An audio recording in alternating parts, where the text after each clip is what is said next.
والعصر ان الانسان لفی خسر. اللہ تعالیٰ نے وقت کے تیزی سے گزرنے کی قسم کھائی. عصر عصیر سے نکلا ہے. عصیر کہتے ہیں نچوڑنے کو. بادلوں کو کہا جاتا ہے جو بادل آپس میں ٹکراتے ہیں. عرب ان کو ایسے سمجھتے تھے کہ وہ ایک دوسرے کو نچوڑ رہے ہیں.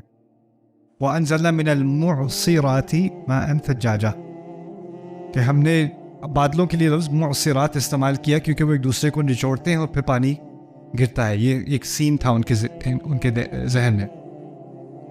تو یہاں پر اور بائی دا وے سورۃ یوسف میں بھی انی ارى اعصر خمرا، اسی سے عصر سے کہ میں خمر کا نچوڑ نکال رہا ہوں. تو اعصر خمرا، عصر سے مراد یہ ہے کہ دن کا جو وقت ہے نا وہ اب تقریباً وقت اس کا نچوڑ ختم ہونے والا ہے اور وہ ختم ہونے والا ہے بالکل. the time is squeezing out. تو آخری جو لمحہ رہ جاتا ہے سیلز وغیرہ کرنے کے لیے، کام مکمل کرنے کے لیے، کیونکہ انہیں سارا اپنا سامان بند کر کے گھر پہنچنا ہوتا تھا. اگر رات ہو گئی تو خطرہ بڑھ جائے گا. تو بہت تھوڑا ٹائم رہ گیا ہے روشنی کا جس میں جو کچھ کر سکتے ہیں کر لیں. یہ ہے عصر. جب آپ وقت کی بات کرتے ہیں نا، پورا وقت شروع سے آخر تک، اس کے لیے لفظ ہوتا ہے الدہر. دہر جیسے سورۃ الانسان میں استعمال کیا اسے هل اتى على الانسان حين من الدهر، لیکن یہاں پر العصر کا لفظ استعمال کیا. اللہ تعالیٰ نے اس وقت کی طرف اشارہ کیا ہے جو جلدی سے ختم ہو رہا ہے. تھوڑا سا ٹائم رہ گیا آپ کے پاس، اور اس کا حوالہ دے کے اس کی قسم کھا کے کہا ان الانسان لفی خسر. اس میں کوئی شک نہیں کہ ہر انسان خسارے میں ہے.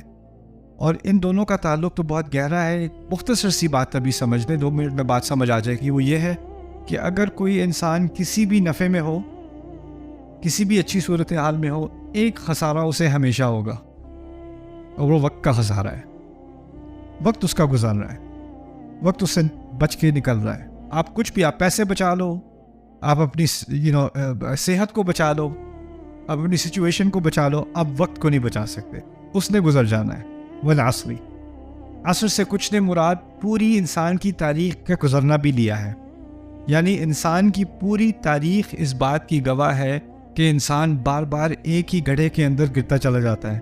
جو غلطی کسی نے 1000 سال پہلے کی، جس لالچ میں وہ پڑا، جس نفاق میں وہ پڑا، جس طرح وہ لوگوں کے چکر میں پڑ گیا، کچھ اپنی غفلت میں پڑ گیا، وہی کسی نے 1000 سال بعد کرنی تھی وہی حرکت. یعنی بار بار ہم ایک ہی مسٹیک، ایک ہی غلطی کرتے چلے جاتے ہیں.